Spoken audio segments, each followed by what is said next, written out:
मित्रों नमस्कार। आपने देखा पाकिस्तान ने जब से भारत से पंगा लिया है उसके बाद से लगातार उसकी दुर्गति होती जा रही है। और पाकिस्तान का एक बड़ा भाई चीन वो तो छोड़ के भाग ही चुका है। जो सीआर की एक नीति होती है, जैसे ही शेर भौंकता भग लेता है सीआर, तो ऐसे ही जैसे अमेरिका ने धमकी दी और अमेरिका पहुंचा पाकिस्तान के पास तो सीआर चीन भाग खड़ा हुआ। अब वहाँ पर खेल चल रहा है अमेरिका का, पाकिस्तान में खेल चल रहा है अफ़गानिस्तान का और पाकिस्तान का। मैंने 4 साल पहले एक वीडियो बनाया था, लिंक यदि आई तो मैं डलवाता हूँ आपको। उसमें मैंने कहा था कि अफ़गानिस्तान शमशान जो तालिबान है ये पूरी दुनिया में मिडिल ईस्ट को शमशान बनवा देगा, और वो अब उसकी शुरुआत हो चुकी है। अफ़गानिस्तान की कुंडली का अध्ययन करें, पाकिस्तान की कुंडली का अध्ययन करें तो दोनों की जो लड़ाई है ये शांत होने वाली नहीं है और झगड़े और बढ़ते जाएंगे। भारत की भी इसमें एक अच्छी भूमिका रहेगी और भारत इसमें विजेता भी रहेगा।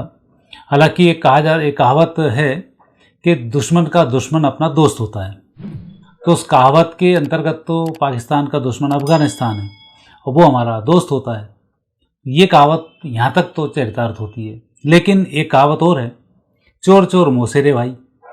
ये दोनों मौसेरे भाई भी हैं, तो भारत को यहाँ पर संभल कर कुछ कदम उठाने की आवश्यकता है और बहुत ज़्यादा अफ़गानिस्तान का सहयोग करने की आवश्यकता यहाँ पर नहीं है। अभी पाकिस्तान के जो गृहयोग चल रहे हैं ये गृह युद्ध के गृहयोग चल रहे हैं, क्योंकि पाकिस्तान को यदि हम उसकी कुंडली का अध्ययन करें तो पाकिस्तान की कुंडली में अभी शुक्र की महादशा चल रही है और शुक्र की महादशा मई तक बुध का अंतर चल रहा है। तो ये जो बुध का अंतर मई तक चल रहा है तो बुध संतान का कारक भी होता है और ये विवाद का कारक भी बन जाता है परिवार में। यदि कोई परिवार की बातें बने, हिस्से बांटे की बातें बने, खाने पीने की बने, तो यहाँ पर नेगेटिव स्थिति बन जाती है। तो ये चल रहा है 2023 से। तो 2023 से लगातार पाकिस्तान के अंदर विद्रोह पनपता जा रहा है और ये विद्रोह आखिर पाकिस्तान को ले डूबेगा। वहाँ की जनता के अंतर्गत, उनके अंतर्मन में अपने समाज के प्रति, अपने धर्म के प्रति, अपने लोगों के प्रति एक तरीके का घृणा भाव उत्पन्न होगा। और यही होगा कि जितने भी मुस्लिम में फ़िरके हैं, अभी तो ये हिंदुओं में आग लगाते थे कि हिंदू भी इतनी जाति हैं इतनी जाति हैं, अब इनकी जातियाँ सब समझ में आएंगी। एक एक करके एक जाति वाले दूसरी वाले को, दूसरी वाले तीसरी वाले को, कोई मोहम्मद है तो कोई अफ़गानिया है और कोई अहमदिया है। तो इस तरीके की ये आपस में जातियाँ जो इनमें लिखते हैं ये आपस में भिड़ना शुरू कर देंगे। तो कुल मिलाकर जो इसके गृहयोग दिखाई देते हैं, पाकिस्तान में समस्त जातियों के भिड़ने के यहाँ पर गृहयोग दिखाई देते हैं। और दूसरी स्थिति, पाकिस्तान में शांति तो अमेरिका भी नहीं होने देगा। अमेरिका चाहेगा कि पाकिस्तान लगातार लड़े और हथियार हमसे खरीदे। पाकिस्तान के सामने एक भारत से युद्ध का भी एक टारगेट है और उसको भारत से भी युद्ध लड़ना है, अपनी आर्थिक स्थिति को भी सुधारना है, जनता को भी संभालना है। तो उसके साथ चैलेंजेस बहुत सारे हैं। और शुक्र में ऐसा ही होता है कि व्यक्ति काणा हो जाता है, काणा ग्रह है शुक्र, तो उसको कुछ समझ में नहीं आएगा कि मुझे करना क्या है। तो 2026 तक की स्थिति तो यहाँ पर यह बनती है कि पाकिस्तान में जो शुक्र चल रहा है ये उसको सेट नहीं होने देगा और स्थिति बिगाड़ता रहेगा। और 26 के बाद जैसे ही केतु आएगा, मई 26 के बाद, तो फिर ये भारत से उलझने की कोशिश करने लग जाएगा इन नेगेटिव स्थितियों में, तो फिर इसका और लंबा नुकसान होगा। और अभी अफ़गानिस्तान के साथ यदि हम इसके संबंध को देखते हैं तो अफ़गानिस्तान की जो कुंडली बनती है वो तुला लग्नी है, लग्न में सूर्य है। 7 सितंबर 2021 को 10:30 बजे काबुल में इनने अपनी एक नए संविधान की रचना की और ये फिर उस पर आगे बढ़ना शुरू हुए। और 15 अगस्त 2021 से इसमें स्वतंत्रता के लिए कुछ इन्होंने काम शुरू कर दिए थे। लेकिन जब संविधान बन जाए और सारी व्यवस्थाएं हो जाएं, कुंडली उसकी बनाओ तो ठीक बैठती है। तो ऐसे समय में तुला लग्न में शुक्र है, दूसरे स्थान पर केतु बैठा हुआ है, चतुर्थ भाव में शनि है, पंचम भाव में गुरु है, अष्टम भाव में राहु है, सूर्य चंद्र एक साथ एकादश भाव में, मंगल बुध है द्वादश भाव में। तो अफगानिस्तान की कुंडली में एक तो शुक्र लग्न स्थान पर, तो सबसे पहले तो काणा ग्रह लग्न स्थान पर बैठा हुआ है स्वग्रही होकर। एक संकेत है कि इनको समझ में नहीं आएगा हमें करना क्या है। तो योद्धा ग्रह है, तो युद्ध लड़ना, भिड़ जाना, मर जाना, मार देना, ये इस तरीके की दिमाग इनके चलायमान रहेंगे। और इसमें घी में जो आग का काम करेगा वो करेगा 12वें स्थान का मंगल, बिना किसी सोच समझ के कुछ भी करना। और दूसरी स्थिति केतु का दूसरे स्थान पर कुटुंब कलह का संकेत देता है। तो ये आपस में ही मुस्लिम दोनों भिड़ेंगे आपस में। तो इनके अभी कलह होगी और फिर स्थिति इनका नेगेटिव होने लगेगी। दूसरा संकेत ये मिलता है।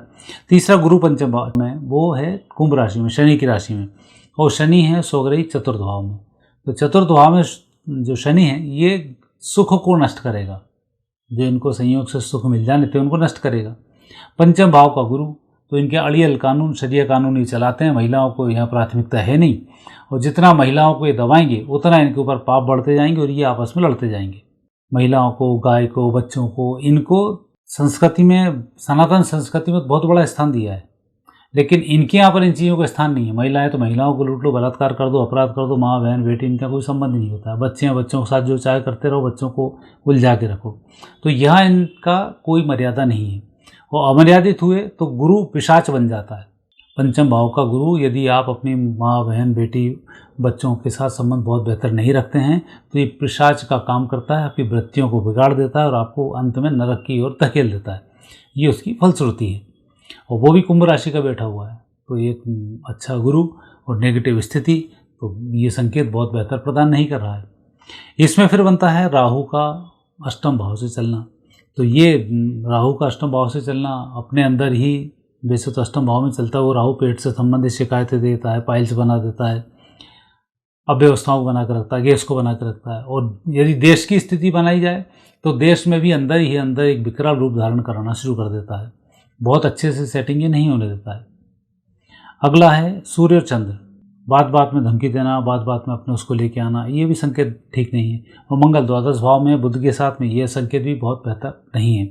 तो कुल मिलाकर जो इनके ग्रह योग बने हैं ये लड़ने के हिसाब से बहुत ज़्यादा है, और लड़ने के हिसाब से ज़्यादा इसलिए कि इनकी महादशाएँ वैसी चल रही हैं। अभी शुक्र की महादशा इनको जून 26 तक है, और शुक्र इनका मार्केज बना हुआ है, अष्टम भाव का स्वामी है, लग्न स्थान पर बैठा हुआ है, तो ये अपने शरीर को नष्ट करता है।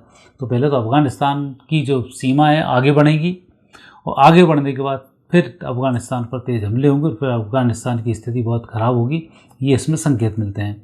और उस बीच में अफगानिस्तान का 26 आते आते चीन भी धीमे से एंट्री करना शुरू कर देगा अमेरिका को आगे बढ़ता हुआ देखकर, और उसके सपने हैं ताइवान को लेकर, तो वो ताइवान की व्यवस्थाएं करेगा। अफगानिस्तान पाकिस्तान यहाँ भिड़े रहेंगे, और अमेरिका पाकिस्तान और अफगानिस्तान में उलझा रहेगा, साथ ही नेटो देशों के अंदर भी उपद्रव खड़ा होगा। तो ये सब जो चीज़ें बन रही है ठीक नहीं आ रही हैं। तो ऐसे में अफगानिस्तान आने वाले समय में मिडिल ईस्ट की मृत्यु का कारक बनने वाला है, और उसमें धीमे धीमे कुछ कुछ लोग और जुड़ते जाएंगे और स्थितियाँ लगातार नेगेटिव होती जाएंगी। ये जो संकेत अभी मिल रहे हैं ये संकेत बहुत बेहतर नहीं हैं अफगानिस्तान और पाकिस्तान के झगड़ों के। पाकिस्तान अफगानिस्तान को अच्छा लूटेगा, इसमें कोई संदेह नहीं है। अंदर स्थिति इतनी खोखली कर देगा कि जितना भी धन इनको बाहर कटोरे में मिल रहा है वो सब इनके आपस में झगड़े में ही नष्ट हो जाएंगे, और स्थिति लगातार बिगड़ती जाएगी। और जो सेना की स्थिति है, मुझे लगता है 2026 में पाकिस्तान के पास सेना को पैसे नहीं बचेंगे उनकी तनख्वाह देने के।